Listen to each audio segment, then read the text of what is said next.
चिन्मकरन्दाय भक्तजनमानस निवासाय श्रीरामचन्द्र ध्येयं सदा परिभवगनमभीष्टदोहम् तीर्थास्पदं शिवविरञ्चिनुतं शरण्यम् हृदयार्तिहं प्रणतपाल भवाब्धिपोतं वन्दे महापुरुषते चरणारविन्दं।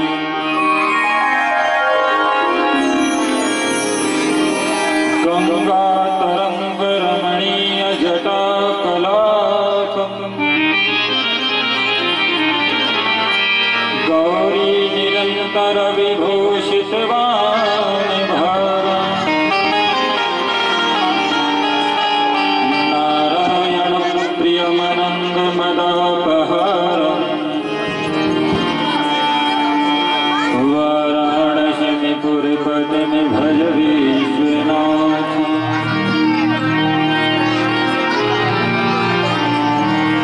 नारायणं नमस्कृत्यं नरं चैव नरोत्तमं देवीं सरस्वतीं व्यासं ततो जयमुदीरये।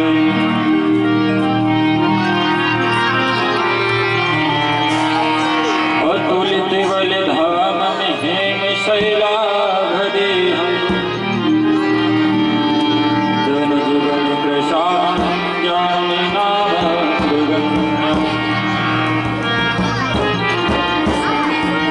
सकल गुण निधान विवादिराणाधीशम्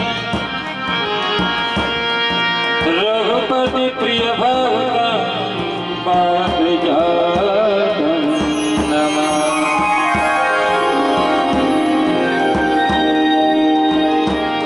सब वारण को छाड़ गई मैं आयो तेरे द्वार। अहोर शिवान जुति लाडली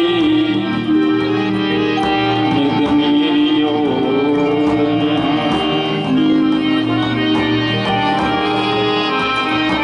लेत सदा शुद्ध दीन के प्रभु कृपा के धाम। जननी जनक देवेंद्र के प्रभु श्री राधेश्याम। भक्त भक्ति भगवंत गुरु चतुरानंद के तिनके परिवंदन से नाशक विघ्न।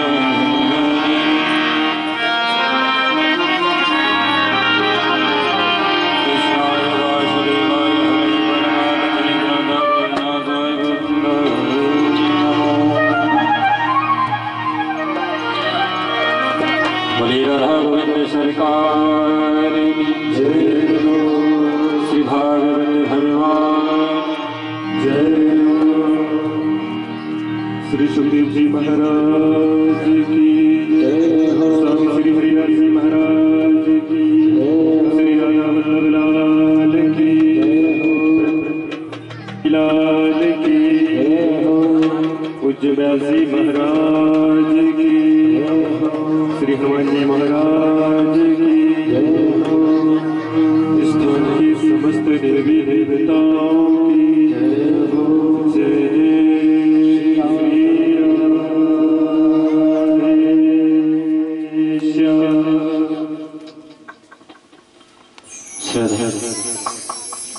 सर्वप्रथम मेरे परमाराध्य ठाकुर युगल सरकार के चरणारविंदों में नमन। प्रभु से प्रार्थना वो आकर अपना व्यास मंच संभालें।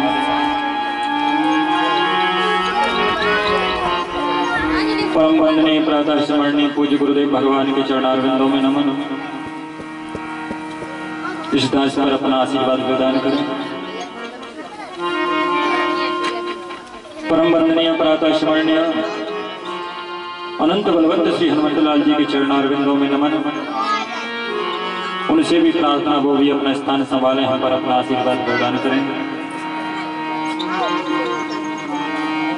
परम वंदनीय प्रातः स्मरणीय भगवान श्री राम दरबार के चरणारविंदों में नमन।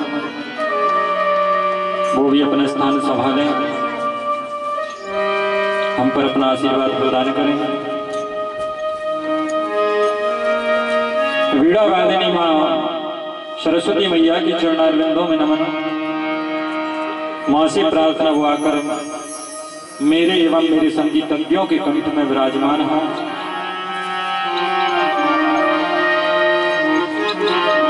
इस ग्राम के ग्राम देवता, नगर देवता, स्थान देवता, हम आप सभी के कुल के देवी देवताओं के चरणारविंदों में नमन।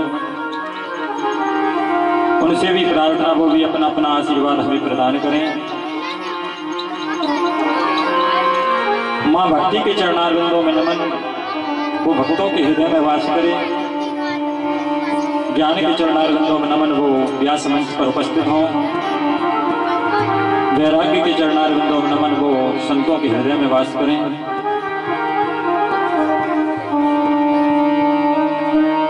उपस्थित भक्त ध्रुव प्रहलाद जैसी भक्ति करने वाले हमारे प्यारे रसिक भक्तजनों, मां अनुसुईया के पावन चरित्रों पर चलने वाली हमारी ममतामयी माताएं, श्रद्धामयी बहनें, मंच पर उपस्थित विप्र देवताओं के चरणारविंदों में कोटि कोटि नमन। सभी संगीतज्ञ भाइयों को एवं आप सभी को प्यार भरा राधे। ऐसे नहीं, जोर से बोलना पड़ेगा और जोर से बोलना पड़ेगा। शर्म आ रही है। दोनों हाथ ऊंचे करके राधे राधे राधे। तो बंधुओं, हम आपको वहीं पर ले चलते हैं। मां गंगा के पावन पुनीत तट पर व्यास आत्मा श्री सुखदेव जी महाराज हस्तिनापुर के राजा परीक्षित को कथा का अमृत पान करा है। तो सबसे पहले हम कथा सुनने के अधिकारी बनेंगे। और अधिकारी कब बनेंगे? जब हम पर राधा गोविंद सरकार की पूर्ण कृपा। तो आइए हमारे साथ मिलकर कुछ क्षण भगवान नामी संकीर्तन का आश्रय लेते हुए ज्ञान गंगा में गोता लगाते हैं। श्री कृष्ण गोविंद हरे हरे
तो कल की कथा का परीक्षित महाराज विश्राम कहाँ हुआ था?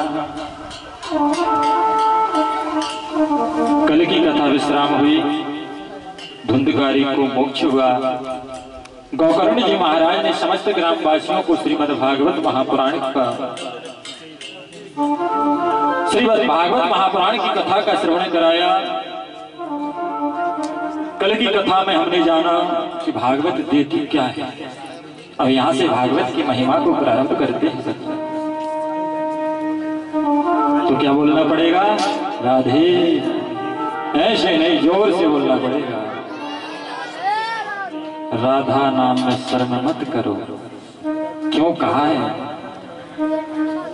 कि रागहत सुख होते हैं,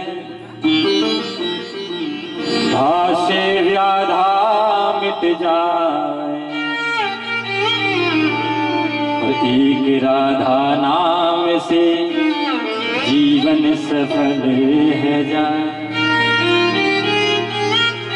किशोरी जी का नाम इतना शक्तिशाली है कि मात्र एक बार नाम लेने से ही जीवन सफल है जाता है महाराज। अब हमारे लिए तो 7 दिन राधे राधे कहने का अवसर प्राप्त हो रहा है, तो हम कितने सौभाग्यशाली हैं। कथा में प्रवेश करते हैं।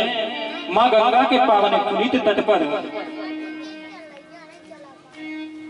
श्री सूत जी महाराज शौनक आदि 88,000 ऋषियों के लिए कथा का अमृतपान करा रहे हैं। श्रीमद् भागवत महापुराण के प्रथम स्कंद में प्रवेश करते हैं।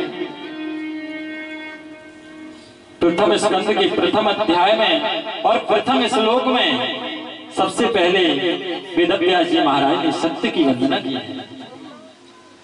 जन्माद्यतो निवयादि तरतस् चार्थेष्वभिज्ञः स्वराट् तेने ब्रह्म हृदय आदि कवये मुह्यन्ति तेजो वारि मृदाम यथा विनिमयो यत्र त्रिशर्गो मृषः धाम्ना स्वेन सदा निरस्तकुहकम् सत्यं परम धीमहि।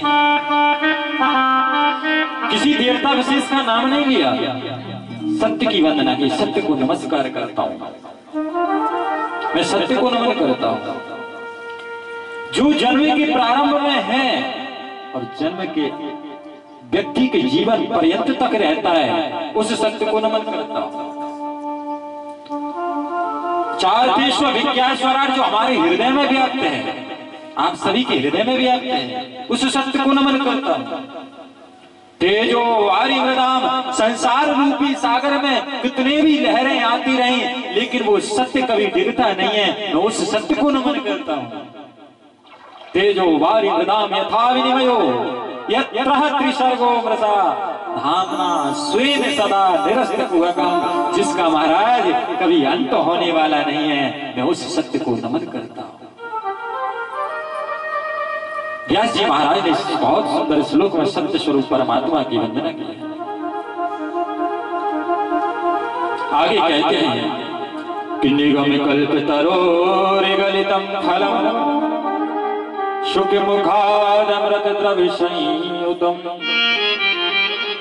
पिबत भागवतम रसमालयम् मुहुरहो रसिका भुवि भाव। एक ये फल है, और कौन सा फल है भागवत? निगम कल्पतरोर्गलितम्। निगम यानी वेद पुराण से निकला हुआ फल है, जो ना कभी सड़ता है और ना कभी खराब होता है। बाकी तो फल सब खराब हो जाते हैं, कोई 2 दिन चलेगा, कोई 4 दिन चलेगा, बहुत से बहुत फ्रिज में रख दोगे तो 10 दिन चल जाएगा, इससे आगे कोई गारंटी है। और बहुत से बहुत नारियल है तो 1 साल ही चल जाएगा, 2 साल चल जाएगा, लेकिन इससे आगे फिर भी नहीं चलेगा। निगम कल्पतरोर्गलितं फलम्, इस सुख मुखादमृत द्रव्य संयुतम्, इस सुखदेव जी महाराज के मुख से निकला हुआ फल है। पिबत भागवतम रसमालयम, महाराज संसार के फलों को तो खाया जाता है, लेकिन इस फल को पिया जाता है। इसमें ना गुठली है और ना छिलका है। मुहुरहो रसिका भोग भाव का। अरे दुनिया के फल तो हम एक बार खाकर तृप्त हो जाएंगे, 10 बार खाकर तृप्त हो जाएंगे, लेकिन ये मुहुरहो बार बार खाते जाओ, और जितना इस फल का पान करते जाओगे, जितना इस भागवत का पान करते जाओगे, तो सज्जनों उतनी ही और हमारी प्यास बढ़ती जाएगी, उतनी ही और प्यास बढ़ती जाएगी। ऐसा फल है। श्री सूत जी महाराज ने शौनकादिक ऋषियों से कहते हैं, ऋषियों जो भागवत की कथा को श्रवण करता है उसके पूर्व जन्म के भाग्य का उदय होता है, इस जन्म के भाग्य का नहीं, पूर्व जन्म की। कोई हमने पूर्व जन्म में कोई ऐसा काम किया होगा जिससे परमात्मा को प्रसन्नता हुई, इससे की है भागवत महापुराण की कथा हमें श्रवण करने के लिए। बंधुओं, जब परमात्मा की कृपा होती है तभी भागवत महापुराण की कथा हमें श्रवण के लिए मिलती है, कोई संत के माध्यम से, कोई व्यास के माध्यम से, कोई पंडित के माध्यम से। और किसी शायर ने कहा है कि बिहारी जी की महफिल को बिहारी जी ही सजाते हैं, कथा सुनने तो वही आते हैं जिन्हें वहां के बिहारी बुलाते हैं। तो आप सभी के लिए वहां के बिहारी का आमंत्रण हुआ, इससे आप आए। आपका ग्राम बिसरहा हमने तो कलश यात्रा में ही देख लिया था, क्योंकि कहा है कि पूत के लक्षण पालने में ही दिख जाते हैं महाराज। बहुत अच्छा आपका गांव है, जहां भागवत महापुराण का हर एक दरवाजे पर, हर द्वार पर सम्मान हुआ, सभी ने तिलक किया, मन प्रसन्न हो गया। ऐसा बहुत कम जगह देखने को मिलता है। एक घर भी बाकी नहीं रहा, सभी ने भागवत जी का सम्मान किया, मेरे गोविंद का सम्मान किया। यह भागवत महापुराण की कथा हमें बड़े सौभाग्य से प्राप्त होती है। प्रोक्षित क्षेत्र पर धर्म इसमें वर्णन है। ये धर्म नहीं, ये परम धर्म के रूप में है। और ये कोई नदी नहीं, ये ज्ञान की गंगा है। अरे भागीरथी गंगा में आप गोता लगा लोगे तो इसमें तो आपके केवल पाप धुल सकते हैं, और महाराज भागवत रूपी गंगा में आपने गोता लगा लिया, इसमें आपके सारे पाप धुल जाएंगे और आपको दोबारा गर्भ में आना नहीं पड़ेगा, हरि के द्वार में आपको आ सकते हैं। ये भागवत रूपी गंगा ऐसी है। श्री सुखदेव जी महाराज राजा परीक्षित से सूत जी महाराज सौनकादि ऋषियों से कहते हैं, ऋषियों कि निर्मत्य स्वदेव मातिमान बुद्धि में भगवती तथा व्यक्तानाम विरक्तस्त्वं च मनोभूतरि प्रपंचेत। अब इस भागवत को कहने वाला व्यास कैसा होना चाहिए, सुनाने वाला कैसा होना चाहिए? बोले महाराज कैसा? कि विरक्तो वैष्णवो विप्र वेद शास्त्र विशुद्धिकृत दृष्टांत कुशलाधीर विरक्त, जो संसार में ज्यादा अनुरक्त ना हो। दूसरी बात वैष्णव धर्म से हो, वैष्णव भगवान को मानने वाला हो। और तीसरी बात विप्र हो यानी ब्राह्मण हो। चौथी बात वेद और शास्त्रों को जानने वाला हो। पांचवें नंबर व्यास का क्या लक्षण है कि प्रसन्न रहता हो। और छठवां लक्षण है कि दृष्टांत देने में कुशल हो, आपको समझ में आए। ये व्यास के लक्षण है। ऐसे व्यास से श्रीमद् भागवत महापुराण का वाचन कराना चाहिए। और श्रीमद् भागवत महापुराण में मूल पाठ भागवत महापुराण में भगवान नाम की माला के स्मरण होते रहने चाहिए।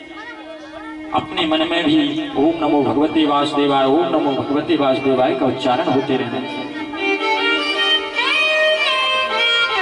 श्रीमद् भागवत महापुराण की कथा व्यक्ति के संपूर्ण पापों को नष्ट करने वाली है। भागवत महापुराण की कथा में जो हम कामना करते हैं, हमारी संपूर्ण कामनाओं को पूर्ण करती है, क्योंकि कल्प वृक्ष है। और कल्प वृक्ष वो नहीं जो स्वर्ग में स्थापित है कि जाई निकट पहचान तरो छाए समन सब सोच और मांगते अभिमत पाव जगे रावण के फल। ये सभी को सुख देती है, चाहे तो राजा हो चाहे रंक हो। जो इसको सुनने आएगा उसी को सुख प्रदान करेगी, उसी का उद्धार करेगी।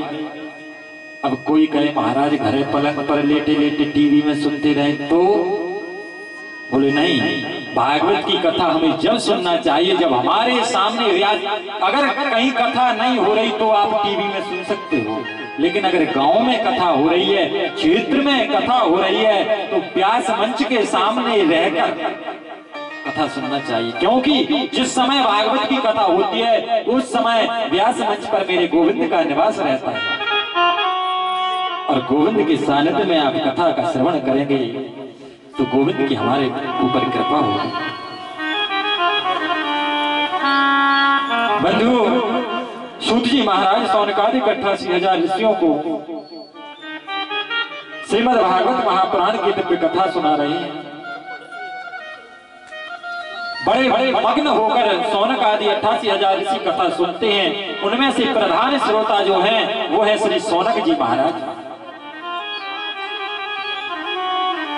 सौनक जी महाराज सूत जी महाराज के आगे नमन करते हैं, कहते हैं प्रभु अब हमें उस कथा का वाचन कीजिए जिससे कि हमारा हृदय पवित्र हो जाए, हम धन्य हो जाए, कृतार्थ हो जाए। तो सूत जी महाराज ने कहा ठीक है, क्योंकि कथा सुनने के पहले कथा का कृपा पात्र बनना जरूरी है। हम कथा सुनने लायक हैं अथवा नहीं है। पात्र कौन कहलाता है? जो आज्ञा का पालन करता है। किसकी आज्ञा का पालन? व्यास की आज्ञा का पालन। कि कृपा कृपा सब कोई कहे, पर कृपा पात्र नहीं को, और कृपा पात्र सो जानिए जो आज्ञा वर्ती हो। जो व्यास मंच से व्यास बोले उसको हृदय में धारण करना, और अगर बोलते समय कोई गलती भी हो जाए तो उसको ध्यान में नहीं देना। क्योंकि 1000 शब्द बोलते हैं, 1000 शब्द में एक में त्रुटि भी हो सकती है। तो जो अच्छाई है उस अच्छाई को धारण करना, जो शब्द आपके हृदय में बैठ जाए ऐसे शब्दों को धारण करना, उन पर अमल करना, उन पर चलना। भगवान श्री कृष्ण के लीला संवरण का ध्यान करना, भगवान श्री कृष्ण के चरणारविंदों में ध्यान करना, फिर कथा सुनना। सौनक जी महाराज ने सूत जी से कहा कि प्रभु हमें संपूर्ण जगत के कल्याण के लिए कल्याण करने वाली कथा सुनाइए, जो सभी का कल्याण हो, हमारा अकेला नहीं, संपूर्ण जगत का। मानस में भी बाबा तुलसीदास जी कहते हैं प्राणी मात्र का कल्याण करने वाली कथा कौन सी है? तो बालकांड में बाबा तुलसी ने वर्णन किया है, कथा जो सकल लोक हितकारी, और सोई पूछे चह से तुम्हारी। मां पार्वती की जिज्ञासा है, भगवान हमें वो कथा सुनाइए जो संपूर्ण जगत का हित कर दे।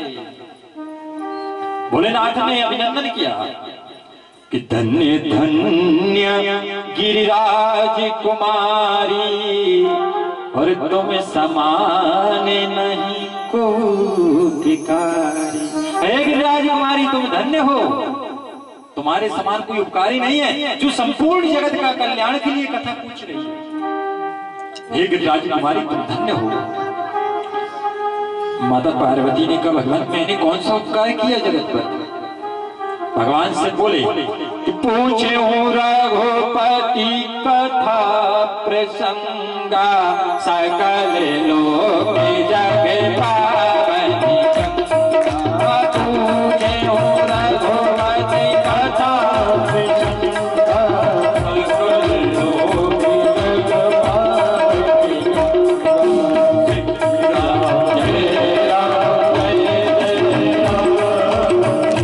जग पावनी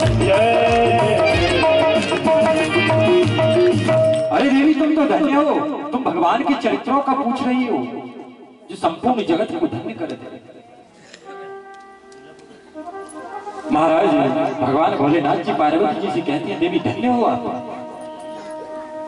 लोक पावनी गंगा जैसे सबको पवित्रता प्रदान करती है, आप उस कथा के बारे में पूछ रही हो। शौनक जी की सर्वलोक कारणी जिज्ञासा को सुनकर सूत जी को बड़ी प्रसन्नता हुई। धन्य हो शौनक जी महाराज, आपने बड़ा सुंदर प्रश्न किया। जो कल्याणकारी कथा के बारे में आपने पूछा, तो सबसे पहले सूत जी महाराज मंगलाचरण करते हैं। यम प्रजनतमनुपेतमपेत कृत्यम द्वैपायनो विरह कातर्याजुः उत्पुरेति तन्मयतया कर्गोभिनेदुस् तम सर्वभूत हृदयं मुनिमानतोऽस्मि। किसको नमन करते हैं? हम प्रजनत, जो जन्म लेते हुए ही वैराग्य हो गया, जन्म लेने के बाद ही जिसको वैराग्य हो गया, जो वेद व्यास जी उसके पीछे पुत्र पुत्र कहकर भाग रहे हैं, उसको, उस मुनि को जिनका नाम है श्री सुखदेव जी महाराज, सुखदेव जी महाराज को नमन किया श्री सूत जी महाराज ने। अब दूसरे श्लोक में मुनियों के भी गुरु, परमहंसों के भी परम गुरु, अपना असाधारण प्रभाव जिन्होंने भागवत में प्रकट कर दिया, उन वेद व्यास जी को नमन करते हैं। क्योंकि सुनी सुनी पर तो बोलने वाले सब कोई हो सकते हैं, पर जो अपने मन से सुनाए वही भक्ता है। कि सुनी सुनी सब कोई कहे और पर देखी कहे न कोई, और देखी कहे भगवत रस के ताके पग प्यू। सुनी सुनी तो सब कहते हैं, पर देखी कोई कहता है क्या? लेकिन देखी कौन कहता है? जो भगवान का रसिक होता है, भगवान का भक्त होता है, बंधु वही भगवान के चरित्रों को गान करता है, वही भगवान का भक्त होता है और उसके चरण धुलकर पीना चाहिए। ऐसा भागवत महापुराण में है कि करनी बिनु कथनी कथे अज्ञानी दिन रात, और कूकर जो भूकत फिरे सुन सुना।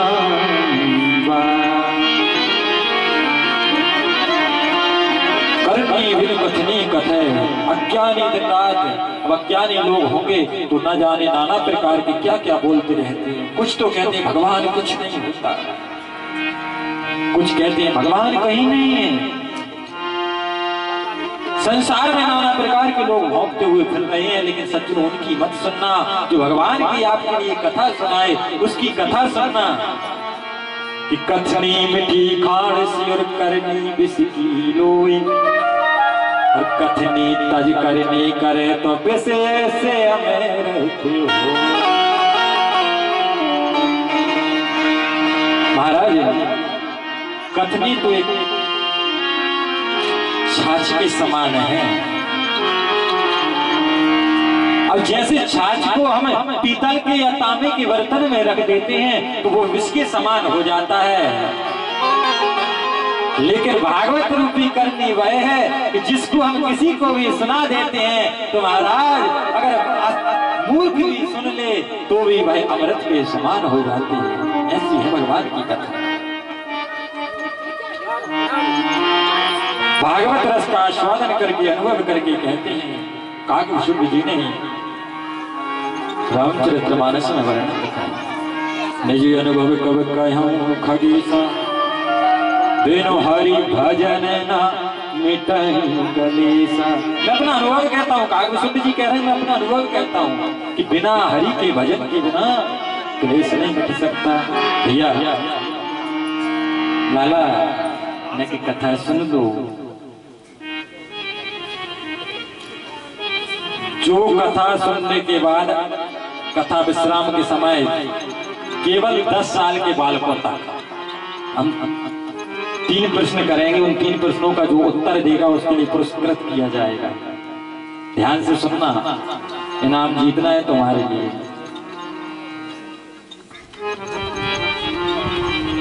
उमा कहूं में अनुभव अपना। भगवान भोलेनाथ जी कहते हैं देवी उमा मैं अपना अनुभव कहता हूँ। उमा कहूँ मैं अनुभव अपना, सत्य हरि भजन जगत सब सपना। संसार में तो सब सपने के समान है, सत्य तो है वो है भगवान का। भगवान का भजन ही सत्य है, उसके बाद सब तो स्वप्न के समान है। अरे हमने जन्म लिया है तो एक दिन हमें जाना भी है, और भजन कर लिया तो वही हमारे साथ जाए। हम किसी अनुभवी महापुरुष की बात को दोहरा भी रहे हैं, लेकिन भगवान भोलेनाथ जी कह रहे हैं कि ये मेरा अनुभव है। व्यास जी महाराज ने सरस्वती मैया को नमस्कार किया, मंगलाचरण किया, और मंगलाचरण करने के पश्चात अब श्रीमद् भागवत महापुराण को प्रारंभ करते हैं। श्रीमद् भागवत महापुराण की ज्ञान गंगा में प्रवेश करते हैं। यद्रश्वैव वदन्ति जातस्त्वं ज्ञानवतं मह्यम् स्वरूपिणामिति दास्यायं तत्त्वदेवो नमोस्तुते। उन्होंने हनुमान जी महाराज को भी प्रणाम किया, क्योंकि भगवान की कथा सुनने के सबसे पहले रसिक भक्तजन हैं वो हैं श्री हनुमान जी महाराज। और जहाँ मेरे गोविंद के गुणानुवाद होते हैं वो हनुमान जी महाराज पहले ही उपस्थित हो जाते हैं, क्योंकि राम कथा सुनवे को रसिया। तो राम जी की कथा को सुनने के रसिया हैं। हनुमान जी महाराज जब भगवान की कथा सुनते हैं तो हृदय में राम लखन को धारण करते हैं। राम लखन जानकी को हृदय में धारण करते हैं जब भगवान की कथा सुनते हैं। तो ऐसे ही हम कथा सुने, हमारे हृदय में गोविंद होना चाहिए। मन में भाव रखे कि मेरे हृदय में ही गोविंद बैठे, मेरे प्रभु बैठे।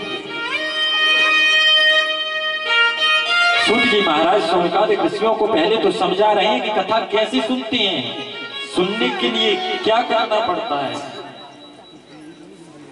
कि जितासन जित श्वासो जित संगो जितेंद्रिय। पहले श्वास को जीतो, आसन को जीतो कि एक आसन पर बैठ गए तो फिर उठकर नहीं जाएं।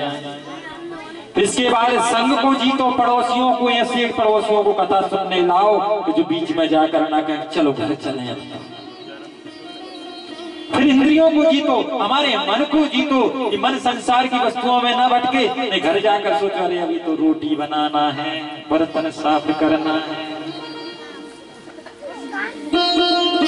इन चार वस्तुओं को जीतकर, जितासन जित श्वासो जित संगो जितेंद्रिया, इन चारों को जीतकर हम भागवत की कथा सुन सकते हैं।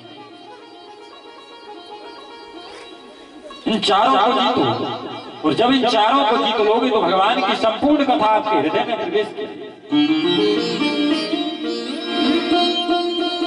त्रैगुण्यस्त्वेद विदां प्रशुक्तां न हमते मस्मि स्मतः सृष्टि प्रलयं कौरस्मि तत्र देवो सुमन्तवः। सुनो, ऐसे ही नारद ने कथा सुनी थी तो सौनक जी कहने लगे महाराज 7 दिन नारद ने कैसी कथा सुन ली, क्योंकि नारद जी तो ढाई घड़ी से ज्यादा कहीं रुकती नहीं है। फिर कथा कैसे सुनी, नारद जी कैसे रुके?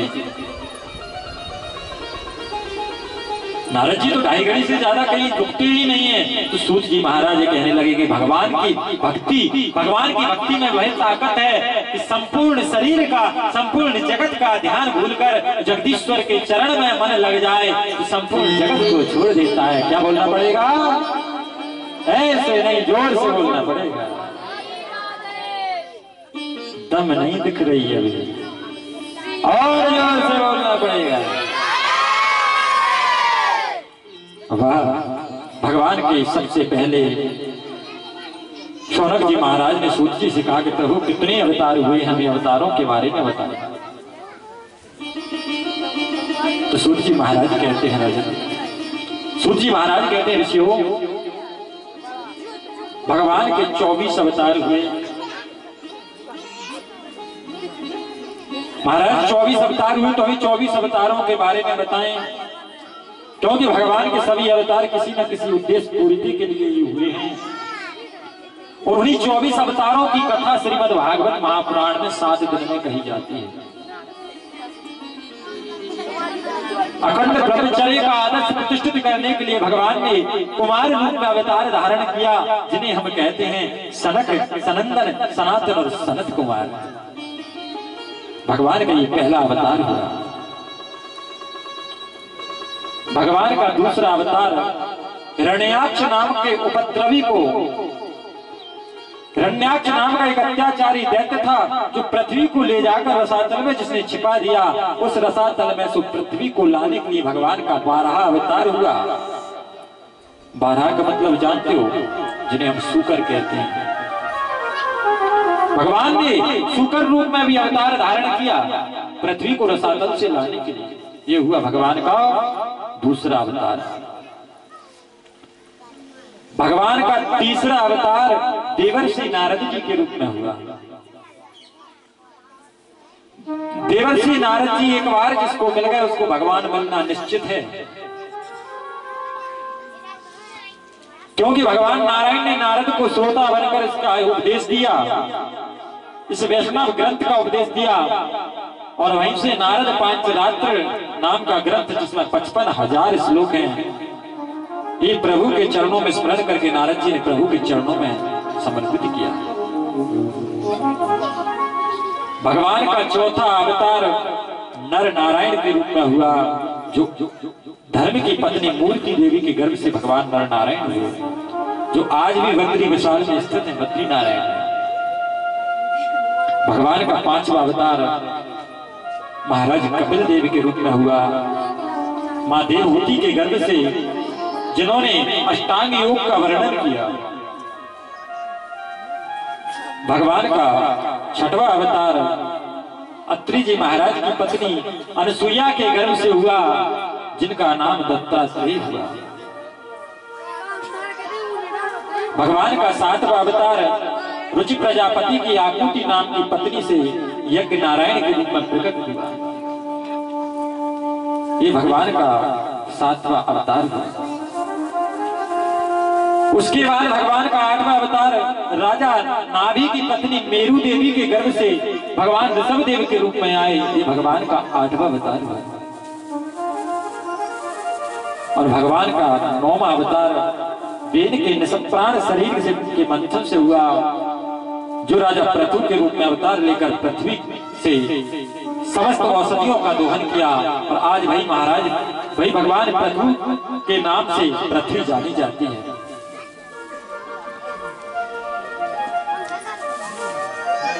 भगवान का 10वां अवतार देवस्वत नाम के मनु, जो पूर्व जन्म में सत्यव्रत नाम के राजा थे, इनकी रक्षा एवं वेदों की रक्षा के लिए मछली के रूप में यानी मत्स्य के रूप में भगवान का अवतार हुआ। भगवान का 11वां अवतार समुद्र मंथन के समय मंद्राचल को अपनी पीठ पर धारण करने के लिए कच्छप रूप में हुआ। भगवान का 12वां अवतार धन्वंतरी के रूप में हुआ, जो अमृत का कलश लेकर समुद्र में निकले थे। भगवान का 13वां अवतार मोहिनी के रूप में हुआ, जो दैत्यों से अमृत का कलश छीनकर और देवताओं को बुलाया था। भगवान का 14वां अवतार भक्त प्रहलाद की रक्षा करने के लिए मेरे गोविंद ने नरसिंह रूप धारण किया। भगवान का 15वां अवतार महाराज बलि के यहाँ से पृथ्वी को लेकर आए, भगवान ने वामन अवतार धारण किया। भगवान का 16वां अवतार परशुराम जी के रूप में हुआ। भगवान का 17वां अवतार पराशर जी के द्वारा कृष्ण द्वैपायन वेद व्यास जी के रूप में हुआ। हमने 2 अवतार अभी बीच में छोड़ दिए हैं, एक राम लखन भरत शत्रुघ्न अवतार और एक श्री कृष्ण बलराम अवतार। इनकी कथा आपके लिए संपूर्ण विस्तार सहित सुनाई जाएगी, और कथा तो सभी विस्तार सहित सुनाई जाएगी, कोशिश करेंगे जितना विस्तार हो। भगवान का वेदव्यास रूप में भी अवतार हुआ।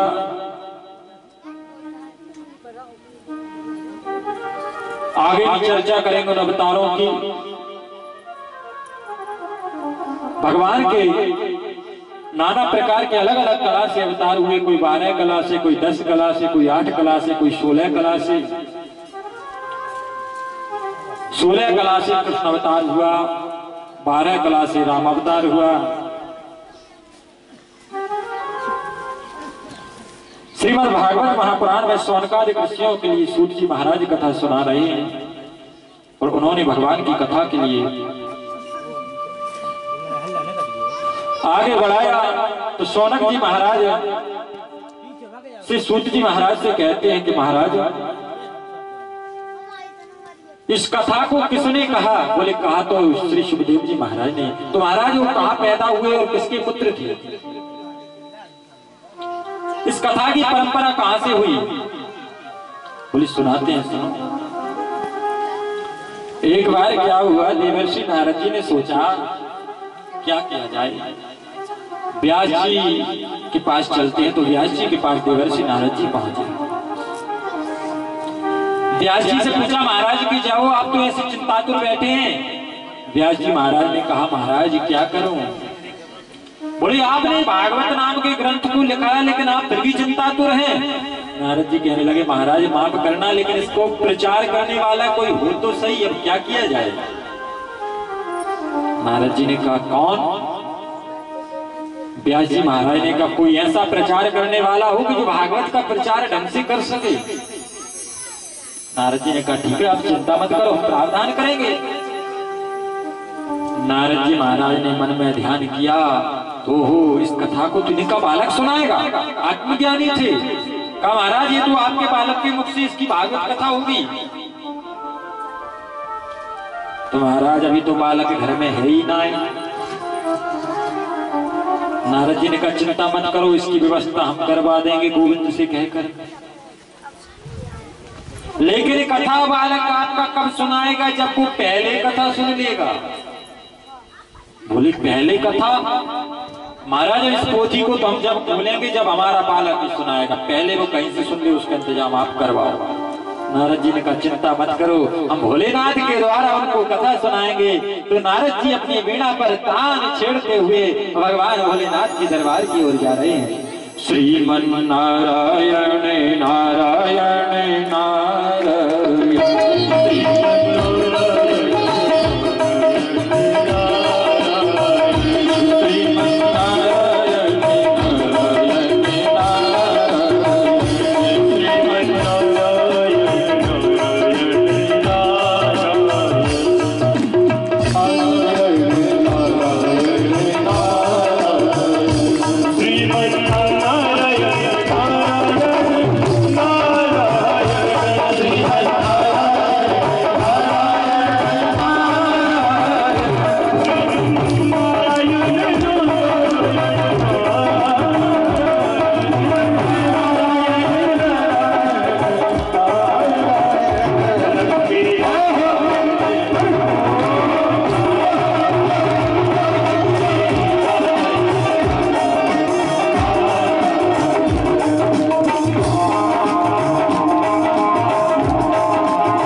कौन कौन जाना चाहता है? ऐसे नहीं, मस्ती में झूमते दोनों हाथ ऊपर होना चाहिए। राधे